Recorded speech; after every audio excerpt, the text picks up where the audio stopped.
Здравейте! Понеделник е, започва сутрешния блок на DCTV. Добро утро! Какви са темите на 28 септември? С обществено обсъждане започва развитието на проекта Тютюневият град на Фондация Пловдив 2019. Целта на срещата е да се съберат идеи, да се срещнат мнения, позиции и спомени. Какво ще следва после? Комплексът за социални услуги в Пловдив навърши 10 години. Промени ли се модела на обществената грижа за децата и на реалната реформа в системата на закрила на детето? Ще има увеличение на винетните стикери. Ще стигнат ли сега парите за пътна инфраструктура? Имате думата по темата след 8:30. Сега новините. Имам думата за новините. Имаш думата. Жълт код, за съжаление, продължава и днес. Опасността от значително количество валежи. 15 области, сред тях Пловдив, Пазарджик и Смолян. Нормализира се положението в пловдивското село Поповица. Само да кажем, там и международният път Е80 е отворен от късно снощи. Международният технически панаир се открива днес. Интересни неща предстоят в рамките на една седмица. И Университета по хранителни технологии също открива учебната година, но подробностите след малко. Сега няколко акцента от вестниците, с които по-подробно ще се запознаем след новините. Водещото заглавие на вестник Марица е: хванаха камион с 6 бежанци. Мигрантите се раздали брезента и се намърдали вътре, без шофьорът да разбере. Става ясно. 18 000 паунда глоба отнесе пловдивската транспортна фирма, защото заловиха в камионите бежанци. Както вече споменахме, санкцията е наложена от английски полицаи, тъй като на тяхна територия са заловени 6 нелегални мигранти.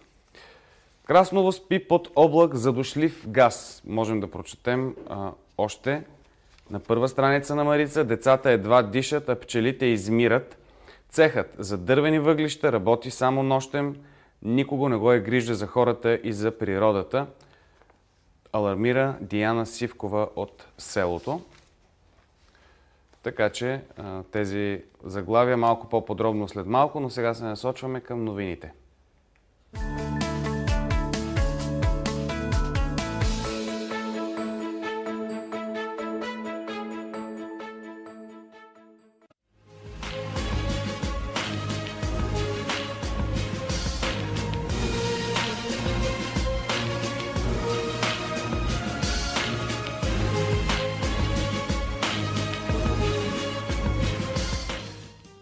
Днес времето ще се задържи облачно и дъждовно. На места в централна и източна България валежите ще бъдат значителни.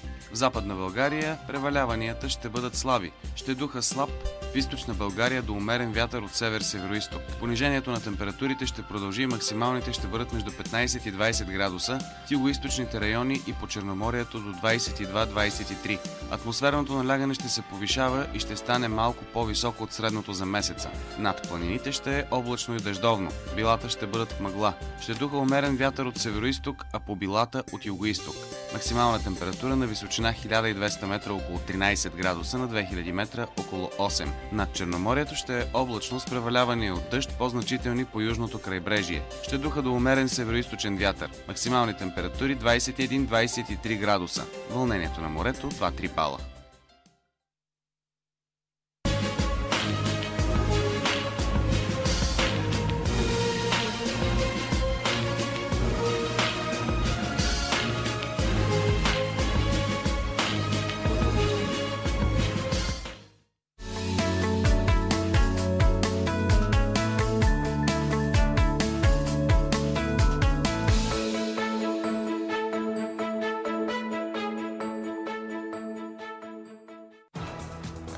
Обменните курсове са 28 септември. Еврото остава непроменено – 1.95-583 лева. Доларът се разменя за 1.75-395 лева. Британската лира днес се продава за 2.66190 лева и швейцарският франк се търгува за 1.79073 лева.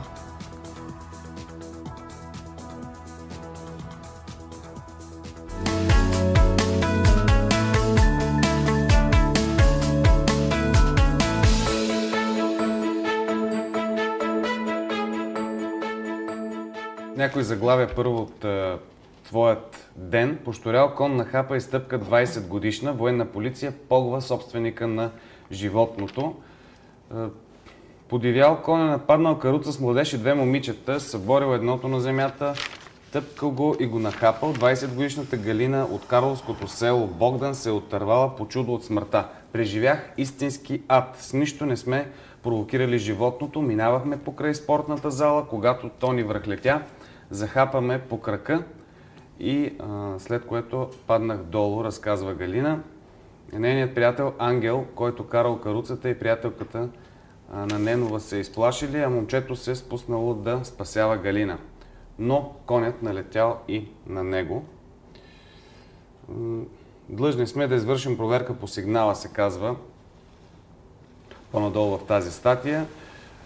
Собственикът на коня, Недялко Назаров, служи на полигона край Анево, а жената, която има рани и синини по ръцете и краката, настоява за 5000 лева обезщетение.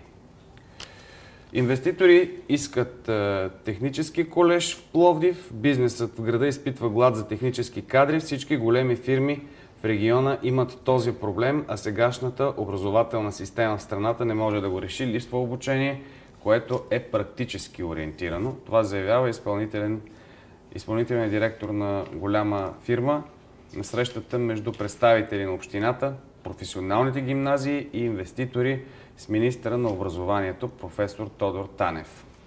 Още няколко акцента от твоя ден, който е разположен на една страничка всъщност. 3 прокурори съдят колега, натопил ги. Шефът на военно-апелативната прокуратура полковник Веселин Стоев, полковник Данчо Данов от същата институция, началника на обвинителите под пагон в Пловдив, полковник Димо Бачваров, са частни обвинители по дело срещу свой колега, научи вестник Твоя ден. 3 са били набедени от униформения прокурор от София, майор Илиян Георгиев, че са извършили престъпление по служба. С масов крос, каране на ролери и тротинетки в Пловдив бе закрита Европейската седмица на физическата активност и спорта. И последно, можем да кажем, че общинският плувен басейн Младост вече се загрява с соларни панели, като инвестицията е 30 000 лева. Сега продължаваме с вестник Марица и едно заглавие от втора страница на вестника. Пловдивчани алармират, поскъпват лекарствата за болни от рак. Пациенти доплащат препарати, които до месец са били безплатни. Раково болни хора трябва да плащат големи суми за препарати, които до сега са се поемали напълно от здравната каса. Неприятната изненада дойде преди месец с лекарство, специално лекарство. Това е хормонален препарат, който се приема от жени с рак на гърдата. То струва близо 50 лева, година и половина го получавам безплатно. Преди няколко дни фармацевтите ми казаха, че трябва да платя 33 лева и 45 стотинки. Извинете, сумата е по-голяма, отколкото инвалидната ми помощ. За другите лекарства, които пия, да не говорим. Това казва Николина Гечкова, която е оперирана от карцином на млечната жлеза и трябва да пие лекарството в продължение на 5 години. Това е проблем, който се явява периодично при болните, лекувани с медикаменти по протокол, коментира заместник-председателят на Българския фармацевтичен съюз Димитрия Стайкова. Тя обяснява, че принципът на здравната каса за амбулаторно лечение в домашни условия е да поема само 100% само за най-евтиния препарат от групата лекарства. В момента са се появили лекарства на 2 фирми, като единия е с по-ниска цена. Станало е така, че пациентите трябва да поемат разликата между цената на изписания им препарат и появилия се по-късно. Тестват под тепетата нова формула за професионално образование, сграда от общината, програма от бизнеса и образователното министерство. Всъщност, министър Танев даде година за подготовка, за да тръгне интегралния колеж на следващия 15 септември. Общината трябва да предостави сградата, а пък учебната програма се разписва от Образователното министерство. По изисквания на бизнеса, Пловдив може първи в страната да разкрие интегрален колеж по новата система, която ще реформира професионалното образование. Идеята е интегралните колежи да доразвият сега съществуващите професионални и да са звено между средното и висшето образование. Като сме на тема образование, да кажем и водещото заглавие от трета страница на Марица: 50 европейски вуза на лов за мозъци в Пловдив. 1000 евро стипендия за автора на най-доброто мотивационно есе. Всъщност в рамките на европейско образование в чужбина, форумът Европейско образование в чужбина, тук ще присъстват университети от Великобритания, Германия, Дания, Холандия, Франция, Италия и Швейцария. Те предлагат над 5000 бакалавърски и магистърски програми. Освен традиционно търсените бизнес и менеджмент, финанси и счетоводство, право, архитектура, графичен и интериорен дизайн, ще се представят и условията за прием в специалности като управление на събития, криминология, молекулярна биология, генетика, медицинска техника, нанотехнологии, биомашиностроене и други. И последен акцент от вестник Марица: расови крави и овце дефилираха на паниците. Всъщност това се е случило по време на 10-то юбилейно издание на Националния събор "Да запазим заедно българското". Присъствали са собственици на животни от цялата страна. Те са се събрали на поляните под връх Ботев в местността Паниците. Може би ти знаеш повече къде се намира тази Минал местност. съм там един-два пъти. Сега, още заглавие от 24 часа. На втора и трета страница е отделено внимание на метеорологичната прогноза. Какво време да очакваме през следващите месеци. След пороите идва и първия сняг в планините. Това е основното заглавие. Ноември с температури около нормата. Декември се очаква да бъде по-топъл и сух. Гласи под заглавието. Колегите напомнят, че през октомври жегата е стигала и 39 градуса. През месеца на златната есен най-често господства антициклонният тип време. Нощите са хладни, а през деня е слънчево и топло. Средно денонощните температури постепенно се понижават от 15-17 градуса в началото на месеца до от 7 до 10 в края. Говорим за октомври, разбира се. А през ноември акцентът е, че могат да паднат и да се позадържи първия сняг в планините, но едва ли ще бъде пистите готови за скиори. Още прекалено малко ще бъде снега. Малко раничко ми се струва. Да, точно такъв е текста. Да. През ноември пистите се покриват със сняг, но той все още е недостатъчен за любителите на зимните спортове. А през декември в планините често е по-топло и слънчево, отколкото в равнините. Това е първият истински зимен месец, защото астрономическата зима настъпва на 21 декември в 14 часа и 4 минути. Сега още някои заглавия от вестник 24 часа. ДАНС затвори Лесово в акция срещу подкупни граничари, но арестувани няма. До 15 000 лева рушвет вземали на пункта. Това твърдят шофьори. Семейство бежанци с бебе са осъдени на 3 години затвор условно. Ливанско семейство бежанци с бебе на ръце е било заловено на Централна гара в Русе при опит да мине нелегално през гранично-контролно-пропускателен пункт Дунав мост. Мъжът е бил предаден на съд и така нататък. Една година след взрива в Горния Лом, и бабата на братята сираци почина. Иван тръгна на училище, а батко му работи, за да се грижи за него. И още едно заглавие искам да кажа. 6 първолаци в болница след училищен обяд. 6 първокласници от училище Христо Ботев в село Дългополе са в инфекциозна клиника на Пловдивската университетска болница Свети Георги, след като на 23 септември по обяд са яли пиле с ориз и спанак и крем. Те са в стабилно състояние и се очакват изследванията им за бацилоносители, са заявили още от болницата. С последен акцент от вестник Марица, след което се прехвърляме и на сега. Пак ни парзалец, фалшив зехтин, пробутват ни нерафинирано слънчогледово олио, маслиновото се сгъстява на студено. Това казват пък хора, които така са специалисти. Всъщност не е новина това и от вестник Марица припомнят, че миналата година специалисти от физичния факултет на Пловдивския университет успяха да докажат, че на българския пазар вместо екстра върджин всъщност ни се предлага не маслиново олио, а слънчогледово, примесено с палмово масло. Така че,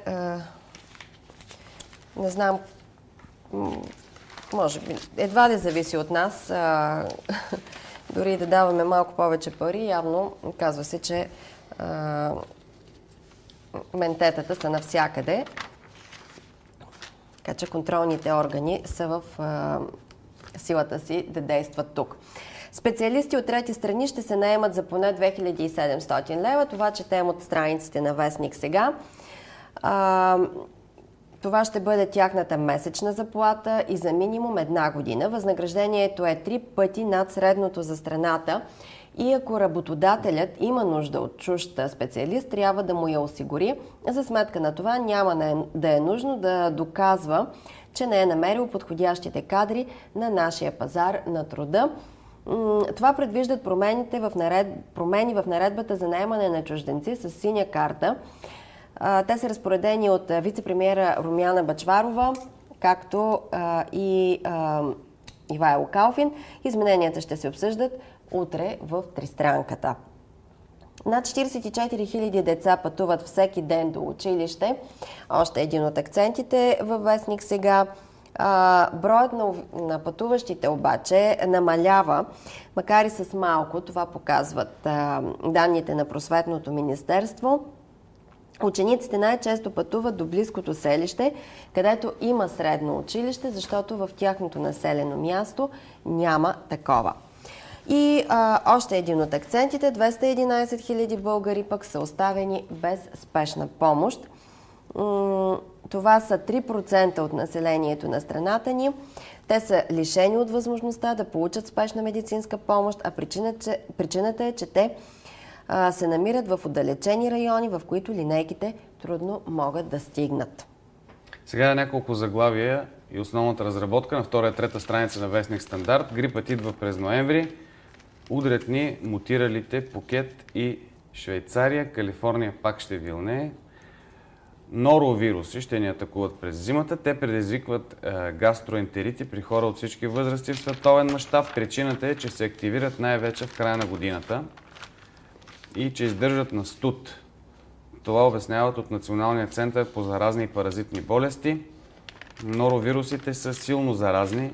По-малко от 10-20 частици могат да предизвикат инфекция, а техният инкубационен период е до 2 дни, 48 часа, след което започват симптомите с повръщане, гадене, диария, стомашни, коремни болки и така нататък. По-рядко вдигане на температура и главоболие и болки по тялото.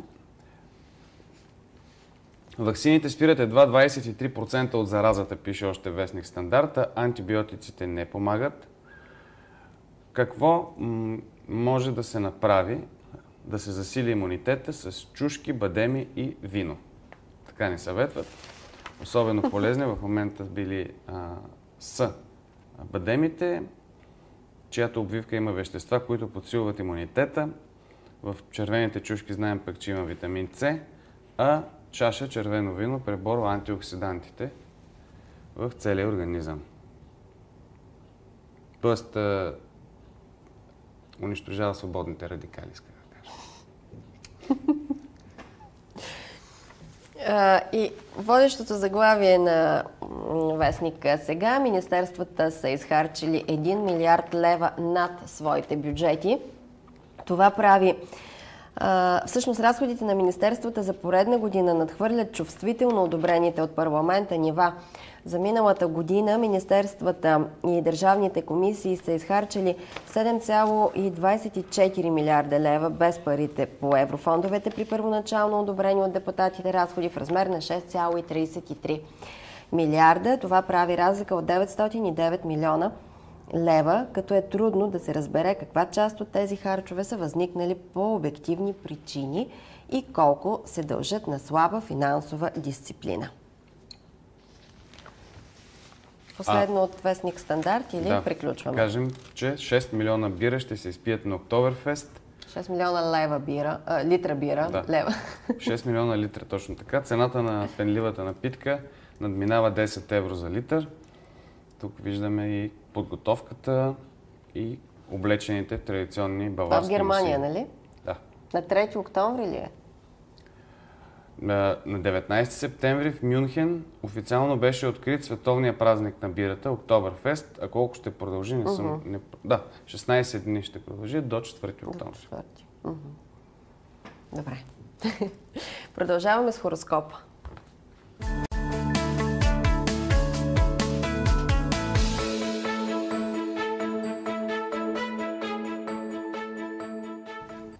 Еми Терзиева е при нас сега с обобщение на панаира на занаятите, есения панаир на занаятите, който се проведе в рамките на празниците на Стария град. Добро утро, Еми!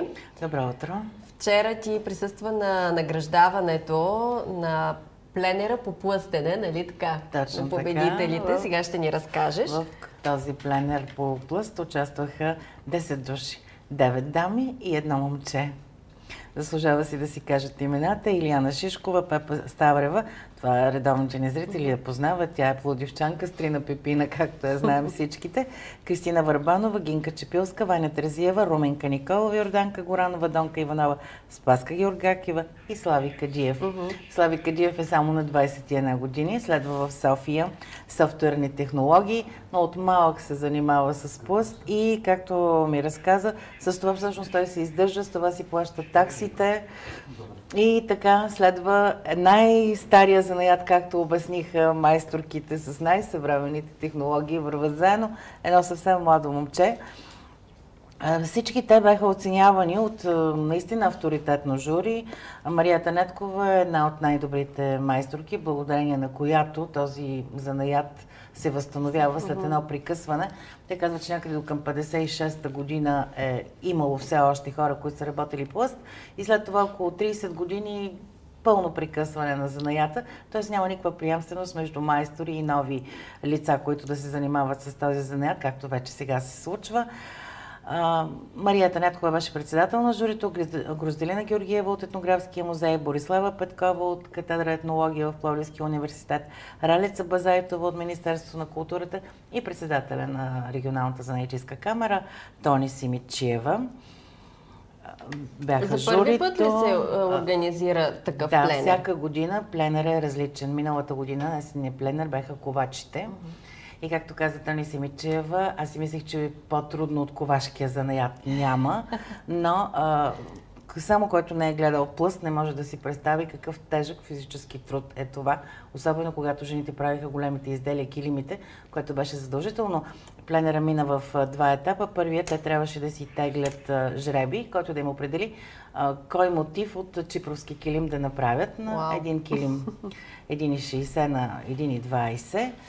И те си изтеглиха номерчетата и започнаха да работят 2 дена, но това е наистина много тежък физически труд и много тежка работа. А къде се проведе самия пленер? Аз вчера се разхождах в Стария град. Беше в Стария град, в Лапидариума. Беха осигурени още не бяха вдигнати шатрите. Много добри условия. 10 шатри беха направени с маси. Всички майстори останаха много доволни от организацията. която е. И още когато тръгнаха да гледат, журито цъкаха и казваха: ох, много ще ни е трудно да определим, защото направо бяха вложили всичко от себе си дамите и младежа участници. Между другото, той дойде един ден по-късно. И въпреки всичко ги настигна и беше готов със своя килим и един прекрасен костюм. Но да кажем наградите. Първата награда е за Спаска Георгакева. Тя е от Смолян и до преди 3 години, освен с плъсти, от 5 години всъщност се занимава с плъст, но преди 3 години зарязва работата си. Каза, че била на много добре платена работа, на висока позиция, но в един момент и става много, казва: не, аз ще направя нещо за себе си. И така. Попада на майсторката Руменка Николова, която пък спечели 3-та награда вчера, т.е. майстори и ученици рамо до рамо се състезаваха. Ето, ученика е надстигнал и надминал учителя си. Да, Спаска наистина и сега след малко нашите зрители ще видят. Направя един страхот плъст, кантар с ябълки. Всяка беше направила нещо, това беше втория етап. Пожелание, предмет, аксесуар, кой каквото реши. Втората награда е за Донка Иванова, третата вече казах за Руменка Николова. А Слави Кадиев се казва момчето, той спечели специалната награда за най-бързо развиващ се, най-млад и най-перспективен майстор. Очакванията бяха надминати от това, което се случи според Тони Симичева. Нека да чуем. Нямам думи от емоциите, които преживях, от това, което видях в очите на тези хора, от вълнението, от любовта, от цялата сила и всеотдайност на духа си да се приборят с този труден занаят, защото ние им дадахме много, много трудна задача. И те просто дадаха всичко от себе си, нали, за да ни отстъпват една от друга. И аз съм изключително впечатлена от способностите, от таланта, от волята на тези жени. И на волята на това младо момче пък, което е посветило живота си на плъстите, освен всички други свои занятия, които прави, защото той е един студент в една много престижна професия, но въпреки всичко упражнява този занаят с огромна любов. Така че, нали, покланям се до земята на тези хора, които участваха и които показаха страхотен талант. Всъщност хубаво е да кажем, че подготвяме и филм специално за есенното издание на Панаира на занаятите, така че със сигурност зрителите ще видят малко повече. Точно така, ще видят малко повече от това, което се случи тази година. И най-много, като че ли вчера бяха емоциите. Всичките тези 4 дни майсторите се питаха: ще вали ли или няма да вали. Е дъжд така сериозен, който да им попречи да покажат това, което могат да покажат своите изделия на пловдивчани, нямаше. Събота и неделя беше особено многолюдно в Стария град, но вчера имаше направо дъжд от сълзи. Всичките бяха много развълнувани, плачеха си съвсем откровенно, толкова майсторките, особено като получаваха наградите. И по-възрастните, и по-младите. Почакахме доста, докато се успокои Спаска Георгакева, носителката на първа награда, за да може да ни каже няколко думи. Ето първите емоции. Това е огромно признание за наградата, която получих, и за целият труд. Всички положиха неимоверни усилия, за да се получи цялата тази красота. Благодаря на всички още един път, на Тони, на Албена, на всички колеги за това, че имахме възможността да научим една от друга, защото човек се учи в практиката си и много е важно човек да предава занаята си и уменията, които има. Приключи всъщност, така или иначе, вчера този панаир, но всички участници и организатори гледат вече към пролетното издание. Към пролетното издание, към детския панаир, който така по желание на регионалната занаятчийска камера в Пловдив и той ще стане традиционен. Миналото година беше първото издание. И към следващия есенен панаир, защото подготовката е голяма. И организаторите, разбира се, искат във всеки панаир да има по нещо ново, нещо, което да държи, да задържа вниманието на публиката, защото, както каза една от майсторките, гостенка от София, не е въпрос да покажеш само. Трябва да покажеш и нещо ново, за да задържиш тази публика, която те гледа всяка година и то по 2 пъти. Добре, благодарим ти за това гостуване. Продължаваме с анкетата.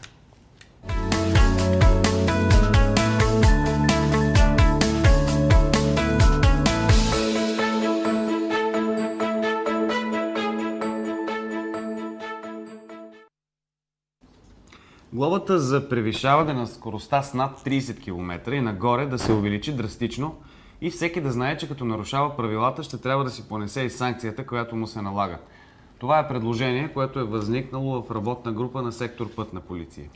Очакват се промени, насочени към уязвимите и рискови участници в движението, към неправоспособните водачи, както и завишаване глобите за скорост. Вашите мнения по темата вижте в анкетата, направена от Ралица Дикова и Георги Сарай. От Пътна полиция предлага драстично увеличаване на санкциите за висока скорост. Няма лошо от това. Нека да се увеличат. Щом така карат силно, всеки да се плаща. Да се засилят санкции за шофьорите и да се засилят санкциите на полицаите, евентуално, като не се гледат работата. Не превишавам скоростта. Глоби трябва да има, да, нека да има глоби. За превишаване скорост за всякакви неща. Даже в момента са започнали, като се стане катастрофа, да ти свалят номерата тук в България. Така че нека да има глоби. Колкото повече глоби има за нарушителите на пътя, толкова по-спокойно ще е за всички хора. Ами аз мисля, че правилно слагат тези глоби, защото наистина постоянно има стресови, постоянно има хора, които наистина ниско ниво, ниска култура за мен на шофиране и на каране, без да мислят и постоянно стават. Въпросът ми е дали това ще реши високите глоби, дали ще реши убийствата по пътищата. Какво ще ги реши? Дали ще ги реши това, този? Културата трябва да се повдигне в хората. Културата. Много ниска култура. Това мисля, че трябва да се премахне първо, а глобите също са от значение. Шефа на полицията казва, трябва да бъдат променени драстично санкциите за нарушаване и за висока скорост. Колко според вас да бъде драстично, защото той не казва сума? Не знам, не мога да ви кажа. Предполагам, че пак нормално, като има по-големи санкции, тогава ще и няма да има такива происшествия. Всеки ще спазва. Колко е в момента? Аз не знам колко е глобата. Не сте ли глобявани? Не. Трябва да се види конкретно. За някои са за някои вече са максимални, за други трябва да. Но аз, според мен, трябва дребните неща. За мигачи, за паркет, тук като отидете, няма къде да се спре. Да направят двойно. Така. Двойно. Не мога да ви кажа, не съм специалист, но мерките трябва да бъдат драстични наистина. Даже ако трябва и затвор. И затвор. Разбирате ли? Защото загиват невинни хора, деца, знаете какво е. Да. Минимум 200 лева за превишена скорост. Трябва да има глоба. Той сега има, ама явно не действа и те искат увеличаване. Поне двойно или тройно. Трябва, да. Тук се говорят едни суми 100-200 лева. Може и повече. Не знам, има си там такива хора, които мислят за тези неща, трябва да помислят. Аз лично не мога да кажа. Колко да бъде тази глоба наистина? 100, 200, 500, 1000 лева? От 500 до 1000. От 500 до 1000 на първо време. А после може да се повдигне още. Защото на българина, като му бръкне с джоба, малко ще си... И другото нещо, което казва, трябва законодателни проблеми, за да може фишовете, които се пишат, да стигат по-бързо до самите нарушители, защото сега се губило много време по почтата. Верно е. Да. Какво да кажа? Да измислят нещо по-рационално. Това си лично техен проблем. Тия фишове даже не знам за какво ги пишат. Няма ли ефект? За мен няма смисъл, да. Какво трябва да бъде тогава? Трябва да си има директно да се взимат книжките и да парични глоби. Парични глоби и книжки. Всъщност всички сме за това да се повишат глобите, да се бърка колкото е възможно по-дълбоко в джоба на българина. В същото време обаче, когато дойде време за събиране на тези налози, се дърпаме. За мен тук е проблема, че няма висока събираемост, Проблема а не не е точно... в хората, проблема е в тези, които събират парите. Да намерят начин. Има запор на заплати, се могат да се правят. Какво ли не? Изземване на имущество. Затвор, да, както казаха някои от зрителите. Продължаваме на тема пътища с един друг акцент, който така беше оповестен в края на миналата седмица, а именно за предстояща корекция в цената на винетните стикери. Имате думата.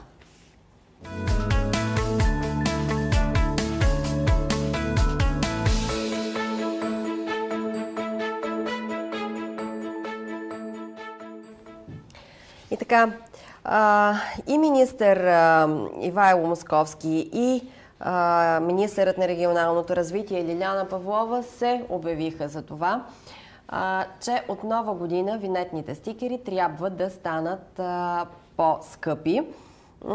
Като мотивът е, че от близо 10 години цената на винетките не е пипана.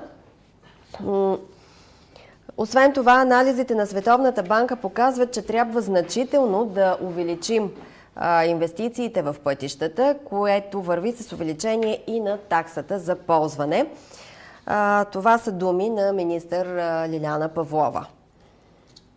Всъщност има идея и те да станат електронни, няма да са както до сега хартиени и да се залепват на предното стъкло.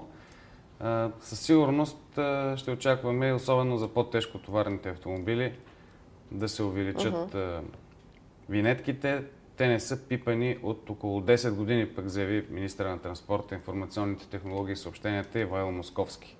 Не знам дали е възможно да се приложи диференциран подход за леки и тежкотоварни автомобили в диапазона, в който сме правили анализи. Няма логика да си нанасяме такава щета, оставяйки тежкотоварните автомобили да преминават почти безплатно през България, обяснява той.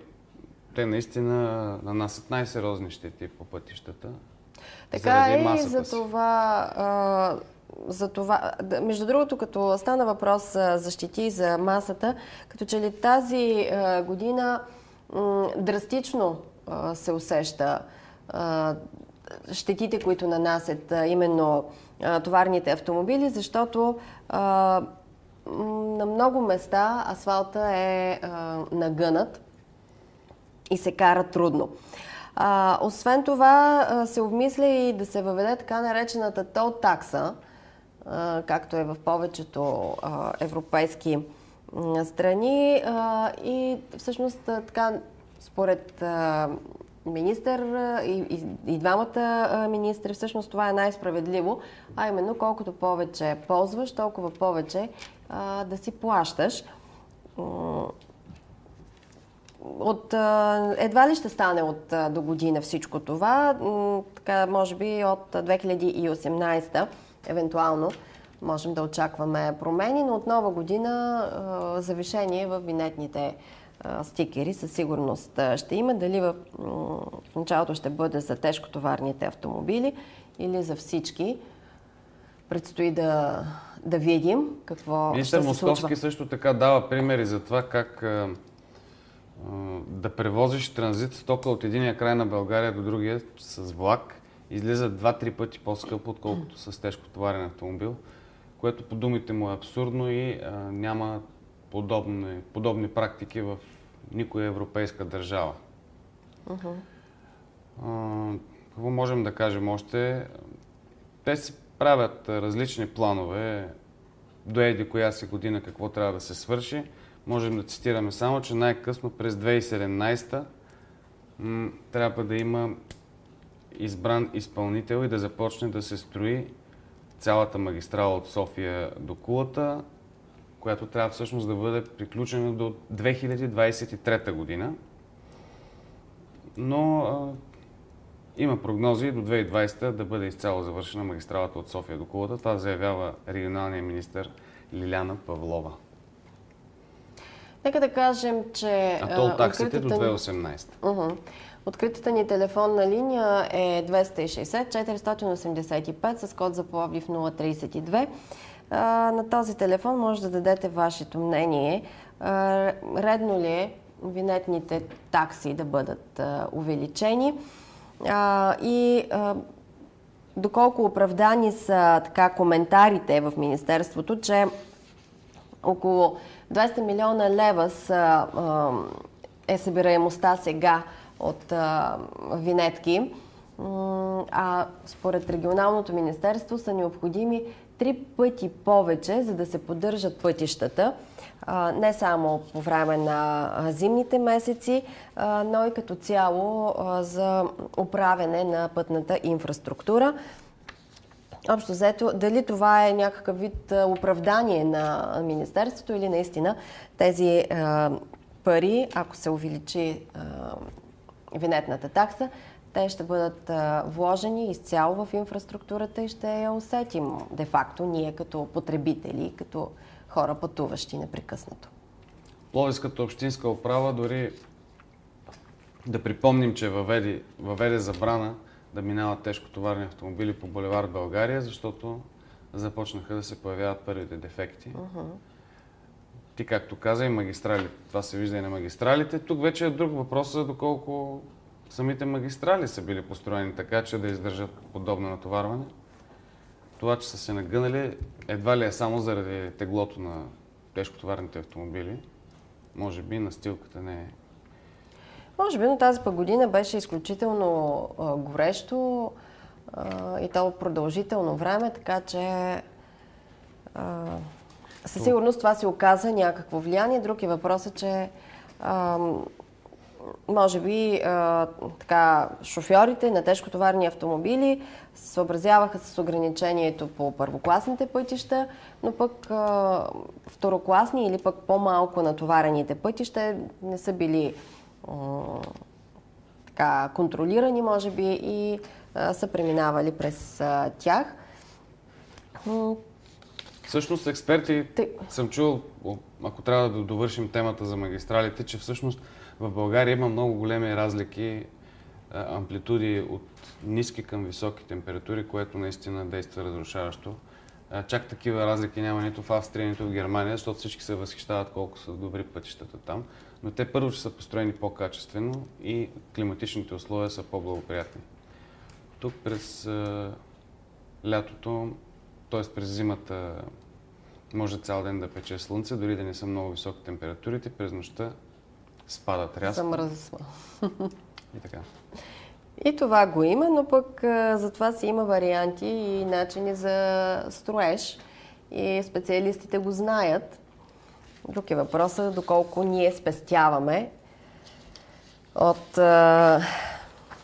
тези средства. Аз нищо не спестявам. Аз нищо. Ти казваш, защото спестяваме. Като граждани на държавата говорим, познай къде.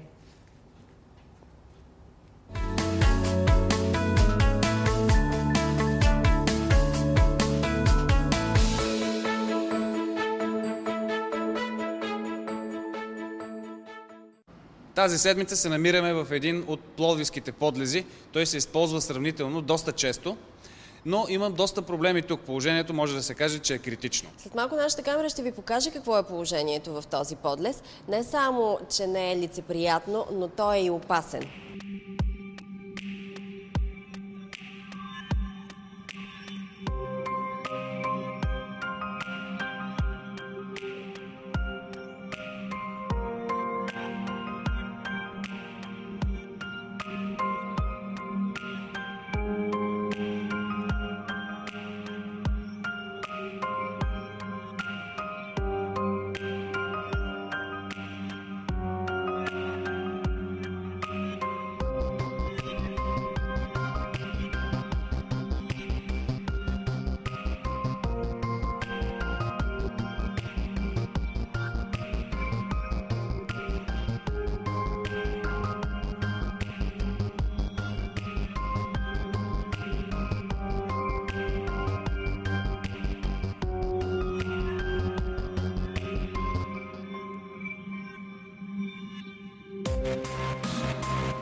Европейската столица на културата, така ли трябва да посрещаме гостите си? Без малко да издам кое е мястото. Не дей. Каза ли телефона за връзка с нас? Не сме го казали. И как? 0700-199-33. Той е изписан. Може да ни пишете и на почтата utro@dctv.bg. Или пък на Фейсбук страницата на предаването Утро с DCTV. Поредно място с някакъв проблем в Пловдив. Това ви показваме в тази рубрика, а ние продължаваме с новините.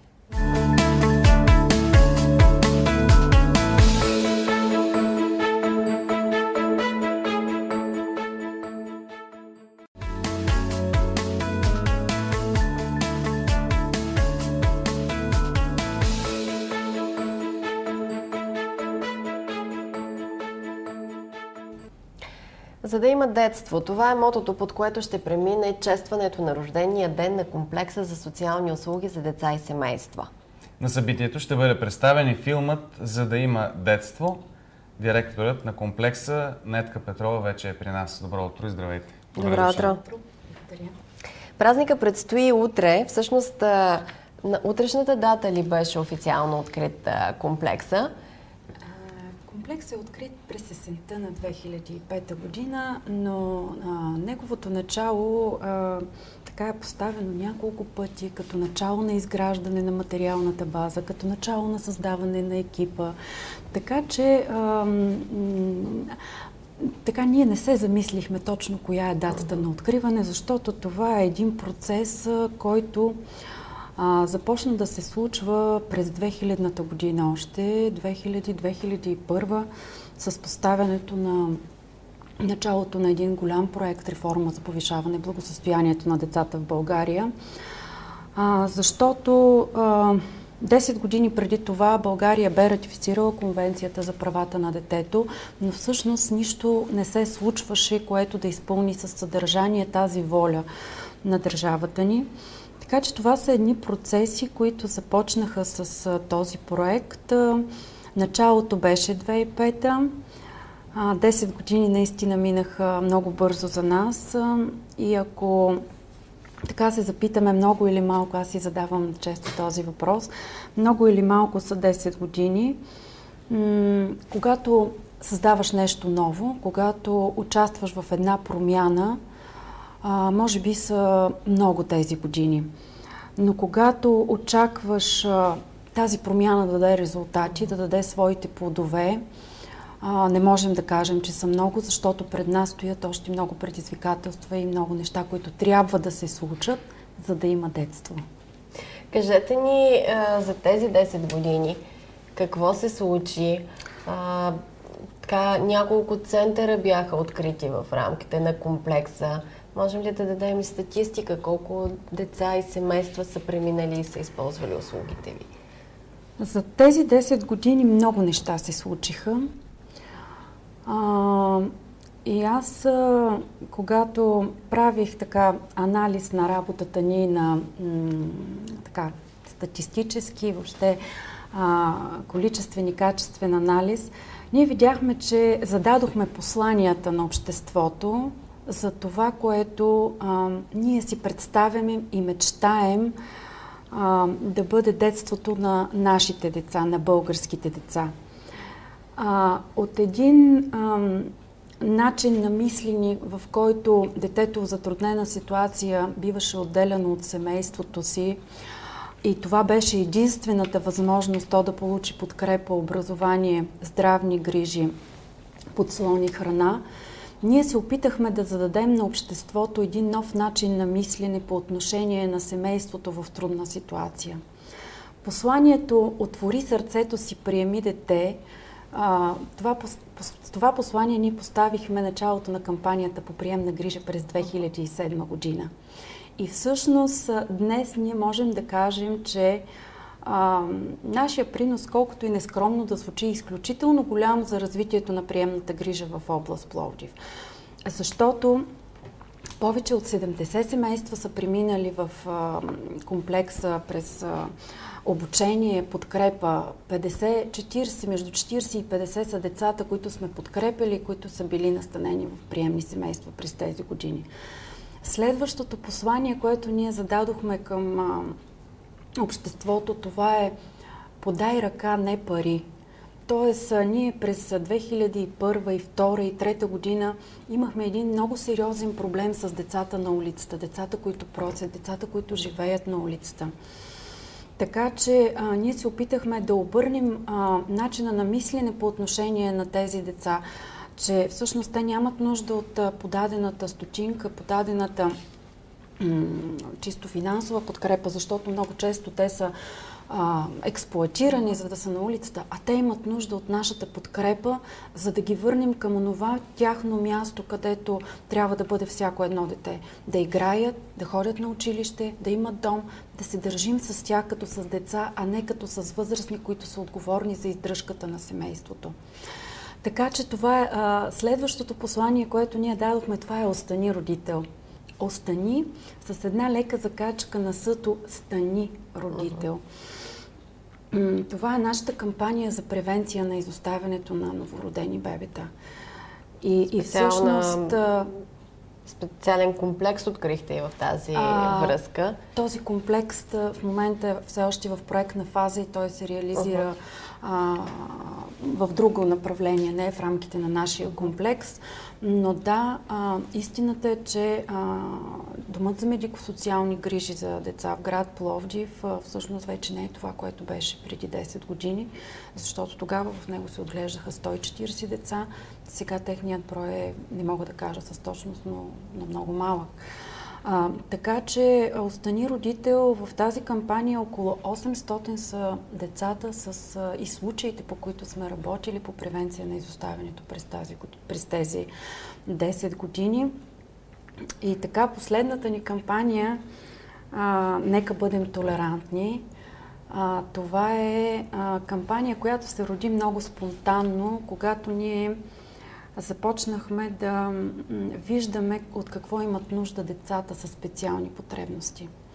Децата, които са по-различни, защото ние се опитваме да покажем на обществото, че тези деца могат да бъдат ценни и значими, въпреки своите различия, че те имат място сред нас.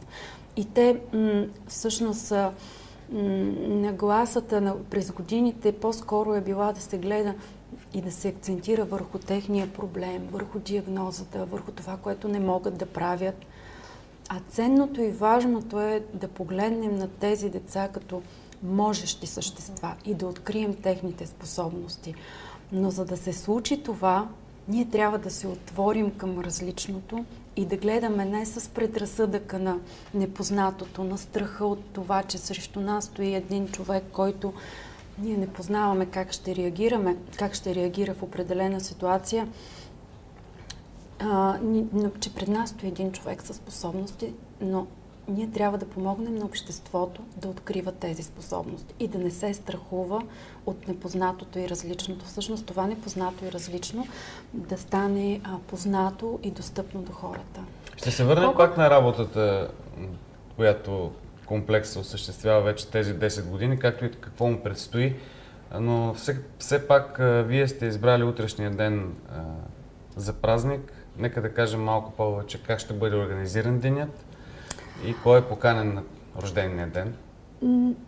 Денят ще бъде организиран като един празник, на който ще се съберат. Това е празник на екипа. Празник на хората, които 10 години дават душата и сърцето си за това да има детство.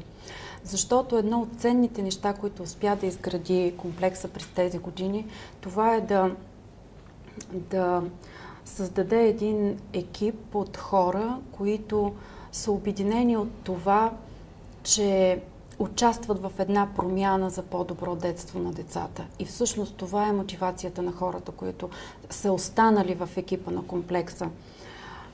През тези години се случиха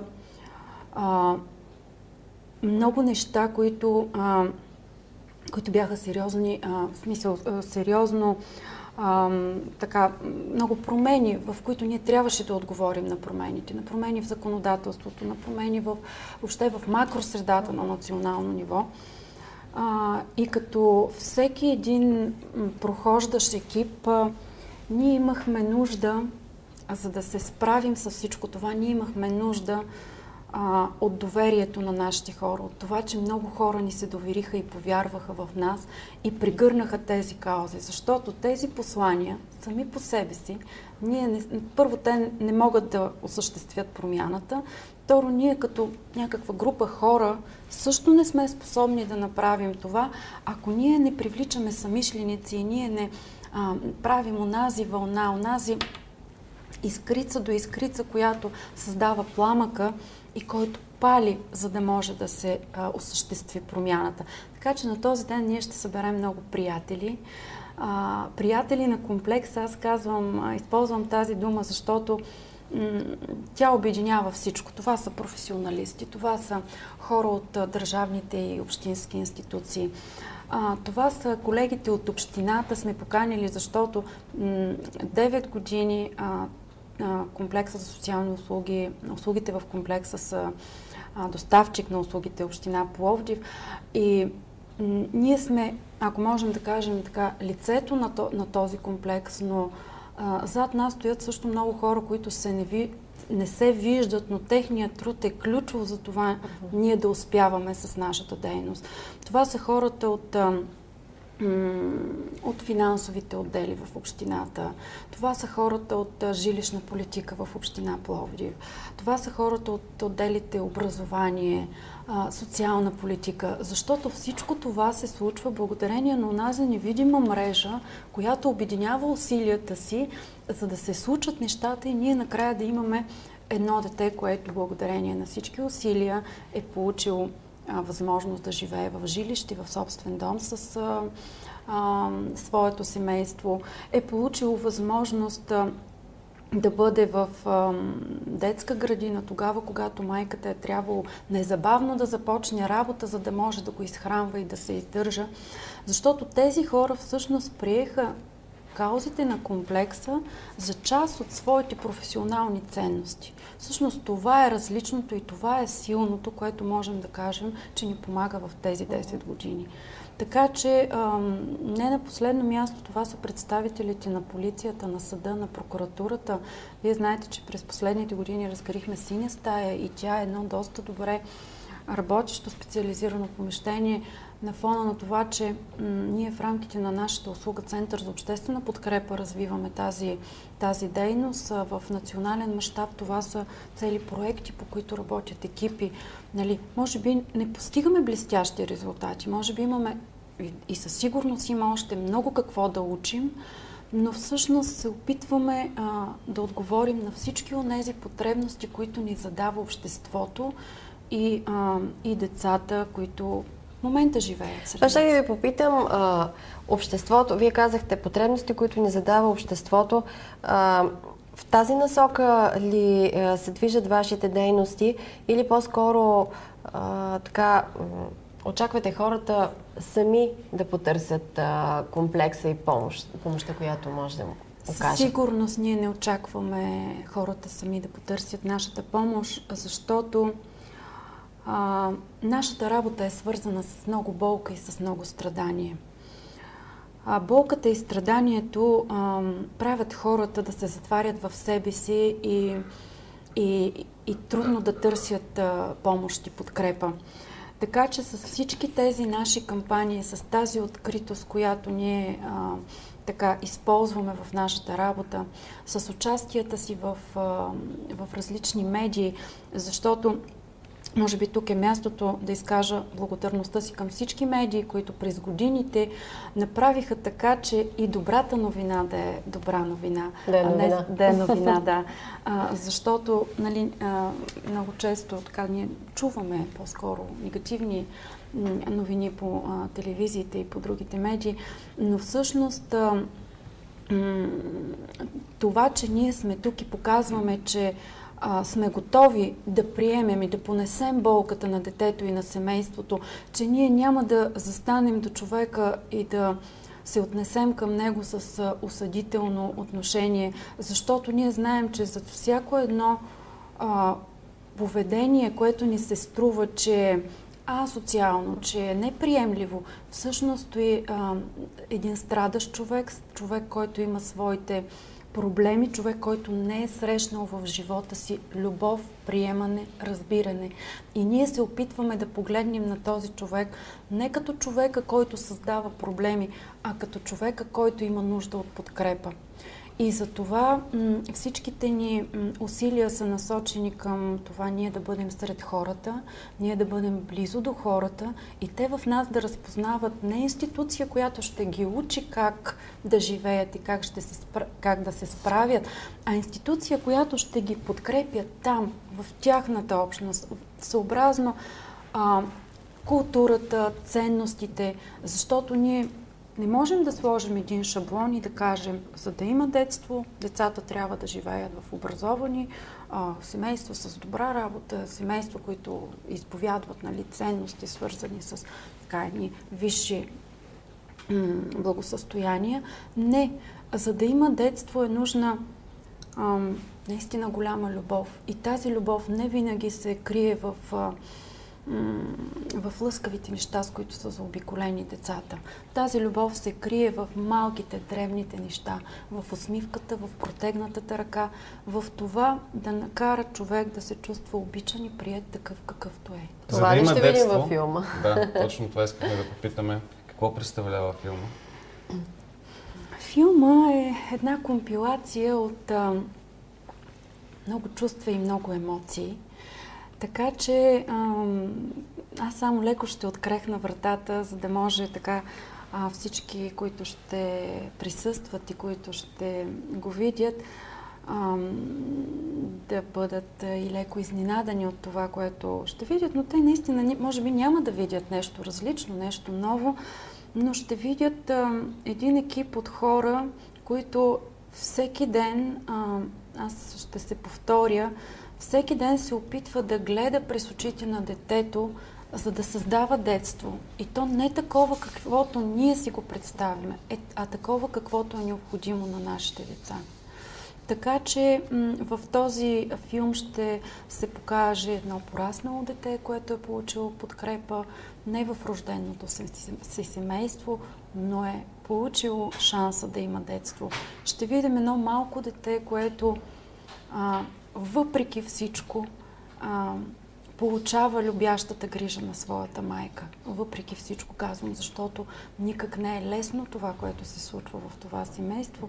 И ще видим едни деца, за които нашата мечта е да бъдем един временен подслон, един временен остров, на който те да получат най-доброто, на което имат право и на което ние сме способни да им дадем.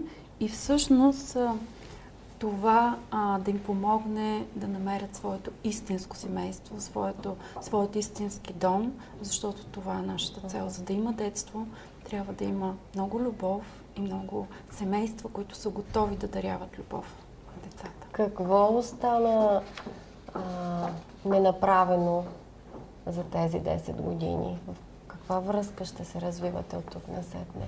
Много са нещата, които предстоят пред нас и ние си даваме сметка за това. Пред нас стоят едни много сериозни проблеми, като бедност, като неграмотност сред голяма част от децата и семействата, с които се сблъскваме. Ние през тези 10 години се научихме много добре да оценяваме и преценяваме потребностите на децата и семействата. Но през следващите 10 години ние трябва да намерим онази форма на подкрепа, която да достигне до най-нуждаещите. Тоест, висококвалифицираната психотерапевтична помощ, която все още не може да достигне до най-тежките случаи на деца и семейства в криза, всъщност за нас е предизвикателство да направим така, че цялостната подкрепа, т.е. ако бедността е едната страна, страданието, чисто психически проблемите стоят от другата страна, да направим така, че услугите да върват в комплекс и да са насочени приоритетно към биологичното семейство. Винаги ще има деца, които ще имат нужда да бъдат изведени от своите семейства. Дали защото там има криза, дали защото родителите са починали, но тези деца ще трябва, така, поне това са нашите мечти и така мисли на екипа, да отидат в семейства, макар и временни. Тоест, приемната грижа, биологичното семейство, роднинския кръг, т.е. дори много по-добри от голямата институция. Днешните центрове за настаняване от семейен тип, които се разкриха на много места в България, все още не са това място, което да кажем, че децата получават най-доброто. Семейството е най-доброто място за нашите деца. Приемни семейства колко има вече в Пловдив? Казахте от 970, толкова ли са? През годините са преминали толкова през комплекса. За съжаление, аз не мога да дам точна статистика в момента за приемните семейства, защото приемната грижа е обект на работа на доста институции. Работи се по един голям проект, който Община Пловдив е партньор на Агенцията за социално подпомагане по неговата реализация и всъщност ние сме малко по-встрани от него, така че наистина не бих могла да отговоря с точност.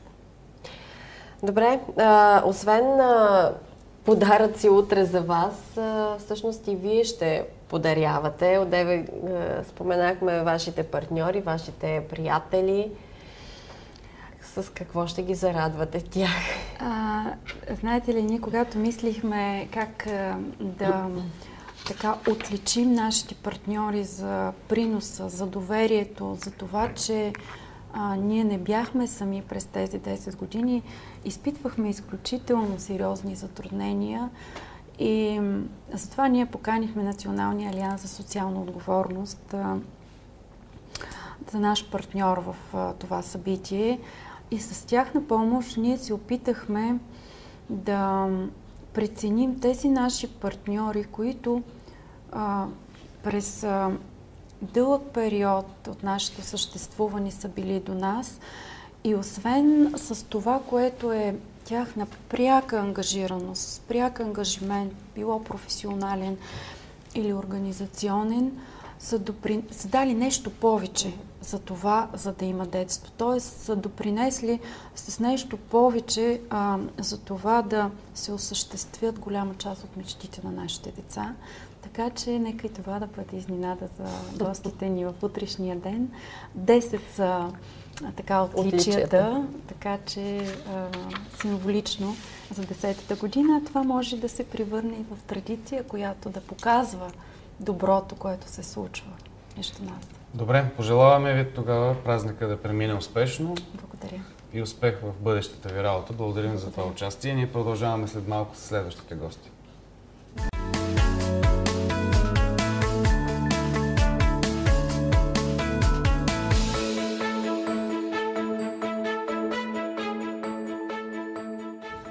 С обществено обсъждане започва развитието на проекта Тютюневия град на Фондация Пловдив 2019. Събитието ще се състои утре от 17:30 до 19:30 часа в голямата конферентна зала на Дома на културата Борис Христов. Целта на срещата е да се съберат идеи, срещнат мнения, позиции и спомени. Проектът Тютюневият град е част от клъстера Градски мечти на Общинска фондация Пловдив 2019. Пенка Калинкова, която е член на управителния съвет на Общинската фондация, както и театрален критик, защото ще си говорим малко и за театър след това, е тук при нас. Добро утро и добре дошла. Добро утро. И така, със сигурност очаквате да е полезно това обсъждане.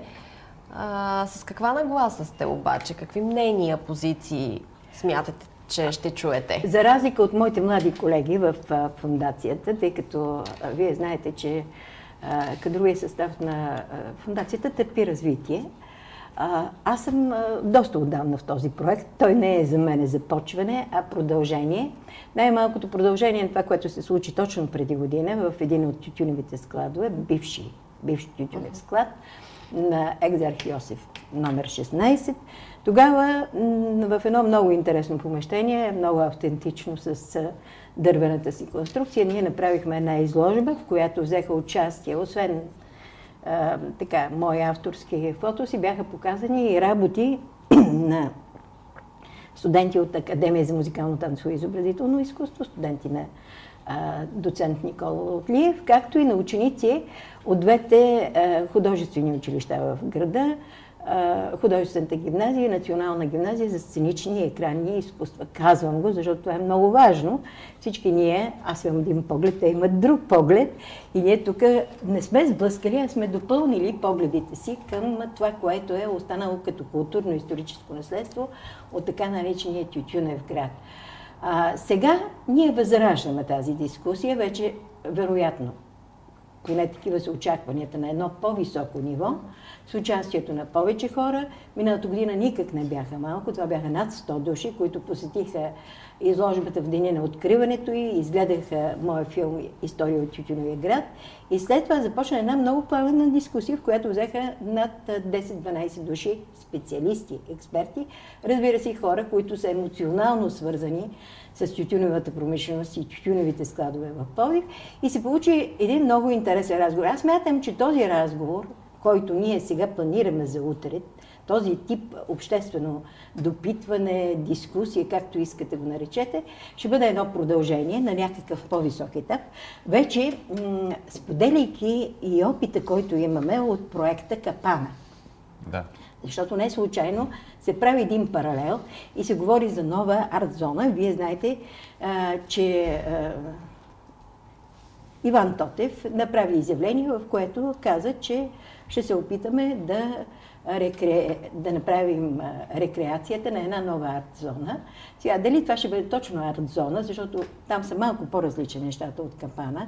Там все още в този квартал между Иван Вазов, Аксенти Велишки, между Сточна и Централна гара има и действащо цигарено производство. Има складове, които са вече наситени с дейност, както е магазин Галеро, мебелния салон и както е Тотал Спорт и така нататък. Вероятно тук ще бъдат по-смесени дейностите и функциите, но аз при всички случаи изключително много се радвам, че общинското ръководство се заема с този проблем, защото ние сме длъжни към хората, които са построили тези изключително мащабни, много интересни и уникални за времето си складове, производствени складове, които приличат в някои случаи на дворци. Какви дейности смятате, че могат да се развиват там? За какво са подходящи тези помещения? И това за колко всъщност помещения говорим? Не, тук не говорим за помещения. Тук има един много тежък проблем, който трябва да се изчисти и той е свързан с собствеността. Да, аз мисля, че така най-значими в архитектурно отношение са двата склада дарение на пловдивчани от Димитър Петров Кодоглук, големия благодетел на Пловдив, големия тютюнотърговец. Това са складовете, които имат лице към Иван Вазов, в известен смисъл към улица Капитан Андреев и една част от тях към Геме Димитров. Освен това, аз считам, че е много интересен в архитектурно отношение складът, така нареченият склад на Ориент Табако, който се намира в по-голямата си част върви по улица Одрин, тя е пресечка на Иван Вазов, близко до Гаровото колело. И една част от него излиза на гърба на автогара Юг. Трябва да правим разлика обаче, че не цялата сграда има тези високи художествени качества. Това е по-скоро частта, която от Одрин и леко захапване към Геми Димитров. А има една част, където вече покрива е абсолютно салинат, това всеки може да го забележи. Това е пристройка. Тя не е толкова ценна и доколкото знам, тя е и купена. Сега, при Ориент Табако, складовете, които са дарение на пловдивчани, не са дарение на пловдивчани, защото Пловдив просто не си ги е поискал след 1989 година, когато това вече беше възможно. Просто е забравил, че има такова дарение, по-късно се усети, но вече беше късно, защото складовете бяха продадени, те имат чужд собственик. Не искам сега да говоря за собствениците. При Ориент Табако е по-комплицирана историята, защото там някога те са принадлежали на фамилията Чепрашикови. Вероятно сте чули за тези знаменити тютюневи магнати, много интересни като хора, но наследниците са емигрили в чужбина, те вече са покойници и оттам нататък вече държавата и общината трябва да потърсят възможностите за уточняване принадлежността. Нека да кажем, на тези склади. че и на 19 октомври би трябвало да има срещи, може би с част от собствениците или те наречените заинтересовани страни. Точно така. Това е много важно. Това е стъпка. Както е стъпка за по-нататъчно развитие на проекта утрешната среща, в която ще участват архитекти, художници и въобще пак заинтересовани страни, защото трябва да ви кажа, че темата за тютюневите складове е необятна. Не случайно Фондация Пловдив 2019 ще направи една онлайн платформа, където ще събера паметта за тютюневите складове. Искам да ви кажа, че на времето, когато кръстих тази част на града, а не е само тази част на града, Тютюневия град, какво имах предвид? Аз в един момент осъзнах колко важна е била за Пловдив тази промишленост, как с парите от нея са построени маса красиви сгради, които дават така уникалния облик на града. Това е години наред, повече от 100 години, това е било основен поминък. И дори хора, които не са тютюнотърговци в този най-прекия смисъл на думата, са се занимавали с посредничество. Примерно един доктор Събев. Нали? Ние знаем за летните бани на доктор Събев. Споменът за тях възникна и покрай плажа на река Марица, но в същото време, освен че той е бил създател на първата част на търговска гимназия, той се е занимавал и с подобна тютюно-експертна дейност. Както и да е. Може би да е приключим темата за тютюневия град, защото тя е необятна, но в тази платформа много от нещата, до които аз съм се добрала като информация, а и не само аз, разбира се, тя ще бъде и широко отворена за всички, които имат какво да споделят, там много неща ще излезат наяве с по-голяма сила, защото има някои неща, които аз не съм ги включила в сценария на филма „История от тютюневия град“. Добре, приключваме по тази тема. Другата е свързана с... Може само да кажем, кога е общественото обсъждане, кой е поканен на него, граждани могат ли да присъстват? Да, разбира се. Между другото, вашия колега каза, че от 17:30 до 19:30 утре в голяма конферентна дума на културата старото ми Стефан Караджиев, Борис Христов. И поканени са, разбира се, това ще бъде дискусия, очакваме да бъде дискусия с участието на заместник кмета Стефан Стоянов, който е председател на управителния съвет на фондацията, ще бъде водена от арт-директорката Светлана Корумджиева, ще вземат участие хора от фондацията, моя милост, архитекти, които като архитект Мария Стоянова, вероятно представители на културната общественост като архитект Дижана Джугаланова и ред други. Свободен прием, всеки може да участва, всеки може да... Ще бъде записана дискусията, ще бъде направен след това синопсис на това, което се е казало, на всички предложения, защото те ще бъдат база за това, което ще бъде през октомври, 20 дни по-късно. Добре, сцена на Кръстопът, театралния фестивал. Какви са тази годишните впечатления, наблюдения? Аз смятам, че това е една преходна сцена между 18-та и 20-та. С огромен интерес очаквам 20-та. Ето дори колегите от сцена на Кръстопът са направили този календар с обратно броене. От септември до септември другата година. Подарявам ви го. Ако го нямате, красив е. Нямаме го, да. С надеждата и така намерението той да се състои вече в ремонтираната зала. И не само. Значи, погледнат така по числата, ако съдим, това са 22 представления плюс 2 в съпътстваща програма, 24 представления за 2 седмици. Дайте да разделим 24 на 6 и какво се получава, че всяка седмица, в продължение на половин година, ние сме гледали по едно представление. Аз направих тази проста сметка, защото иначе като кажеш, не винаги разбираш колко много усилия стоят за тези 24 представления, плюс съпътстващата програма и така нататък. Разбира се, видяхме отлични неща.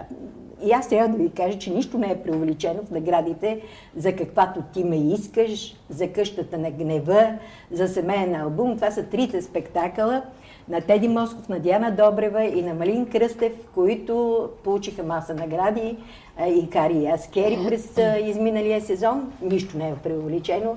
Свършили си добре работата журитата. Аз лично много харесах един спектакъл на Габровския театър с режисьор Петринел Гочев. Това е Жана д'Арк, след неговите Ромео и Жулиета. Сега се появява едно изключително представление и аз, както чувам, то ще бъде поканено на Авиньон. Разбира се, то е малко дълго за нашите сегашни представления от 3 часа, но така фантазията, която е проявена, включването на цялата трупа, включително там има възпитаници на нашата специалност, Петко Петков, Яна Руменин и така нататък. Гергана Змейчарова в ролята на Жана д'Арк, на момичето от Домариви, и въобще цялостното решение е изключително интересно. По същия начин аз мога да говоря и за други спектакли, към които имам някакви бележки, но оценявам като цяло резултата. Както и театър Любов моя, и кухнята Арнолд Уест, на младежкия театър. Но какво ми прави впечатление? Понякога в желанието си да огледаме цялата картина, а пак казвам, участват 15 театъра от България. Това са почти всички, не почти всички, всички столични театри, плюс 3 от Париж, Киев и Анталия, плюс Пловдив и плюс още 4 извън столични театри, каквито са близките до нас Хасково, Пазарджик и по-далечните Габрово, Разград. Това е наистина много пълна картина на театралния процес. Но понякога в желанието си да покажем всичко, ние правим прияждаме, да го кажем по-фигуративно, и пускаме и представления, които на този етап не би трябвало. Те не са фестивални представления. Това си говорихме с мои колеги, тъй като тук се получи едно събиране на театралната критическа колегия по повод кръглата маса, новото в новата българска драматургия. А тази година имахме много български заглавия. Всъщност и 4-те премиери, това са нови български произведения. Това е дебютът в драматургията на писателя Александър Сикулов. Това е инсценировката на сестри Палавееви от Алек Попов и Деляна Манева. Това са още 2 пиеси, които са участници в конкурси, които се провеждат в сатирични театъри и в театър София. И моите бележки са към Дакота. Според мен е това представление по много интересната пиеса на Жорди Калсаран, много интересна, е направено по-комерциално от много известни и много талантлив Владимир Пенев, тук в ролята на режисьор. Може би се е подвел по популярността на Трите мечки. Това са актьорите Захари Бахаров, Владимир Кармазов и Юлиан Вергов. Но аз бих го спестила това представление, както и една българска премиера на много млад автор. Да уточним само комерциализма в постановката, в режисурата ли или в играта на актьорите? Търси се малко ефект на голия задник. Това не може да бъде представително за българския театър. Това трябва по някакъв начин да бъде обосновано от самата драматургия, от самата ситуация. Може би съм малко груба, но аз поделям и мнението на редица зрители, които ме питаха защо е било необходимо всичко това. Както и да е. В случая с Ние сме вечни на младия автор Кирил Буховски, аз смятам, че нищо лошо тази пиеса да бъде наградена в един конкурс на списание на Театър София за съвременна българска пиеса.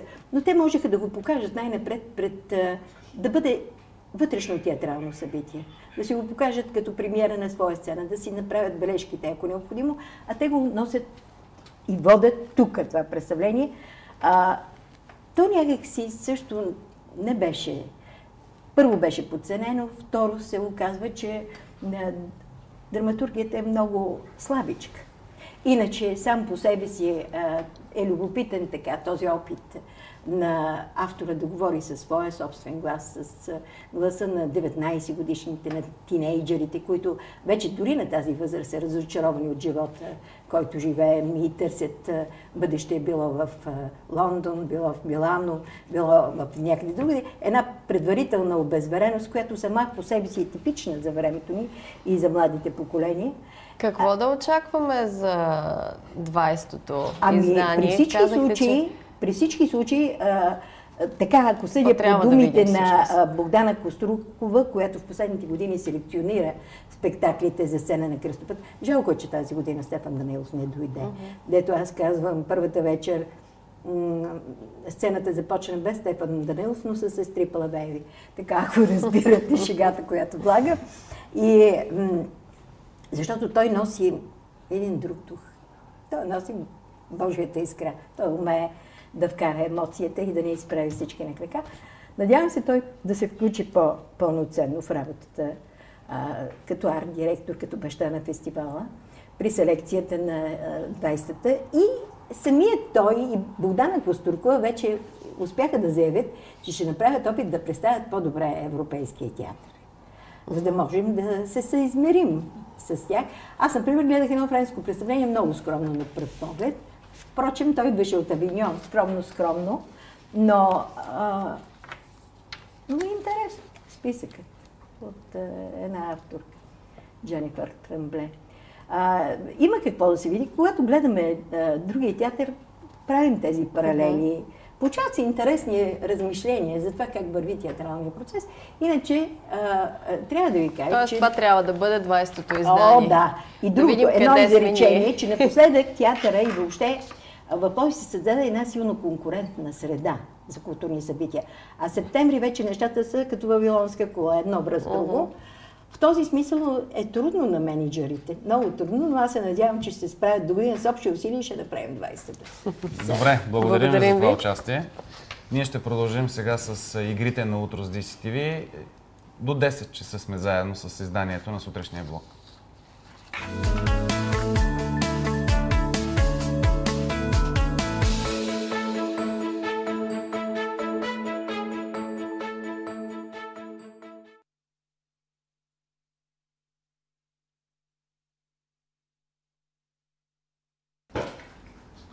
И така, продължаваме с игрите, както анонсирахме.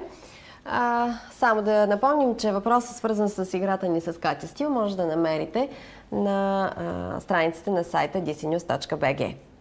Сега, следващата игра, на която ще обърнем внимание, е за концерта на Крис Норман. Знаете, това е вокалиста и фронтмен на световно известната рок група Смолки, която всъщност не съществува вече от доста години, но нейните песни са живи чрез изпълненията на Крис Норман. Той ще бъде в Пловдив на 19 октомври. И тази седмица ви питаме. Къде и през коя година Крис Норман среща своята съпруга Линда? Това е въпросът. Всъщност, само да ви кажем, че миналата седмица вече двама от вас се спечелиха билети за концерта на 19 октомври, който ще бъде в новоизградената многофункционална спортна зала. До 19 още колко души не знам, но още 6 души. Още 6 И двама в предаването Високи амплитуди. Ще си Това е чрез нашата телевизия. Да напомним и чрез сайта можете да играете. Там също има 10 билета за раздаване, така да се каже. Така че бъдете активни. И с Пицарии Верди да играем тази сутрин, предлагам аз. Добре, да заиграем с Пицарии Верди. Въпросът е, какви са основните съставки на сос аматричана? Имате 3 възможности. Как по-италиански го каза? Нали? Благодаря. Лук, бекон, домати, люта чушка и зехтин. Скариди, сметана, брашно, зехтин, вино и пипер. Салам, лютеница, боб, кисели краставички и олио. Аз залагам, че последното не е вярно. Много бързо даде жокера, но всеки може да го провери или пък може би знае отговор. Нека да ни пише на познатия имейл utro@dctv.bg или да ни се обади по телефона на 0700 199 33. Очаквайте тази седмица и най-новата ни игра. Утре ще видите с кого ще играем. Сега следва "Раздвижи се".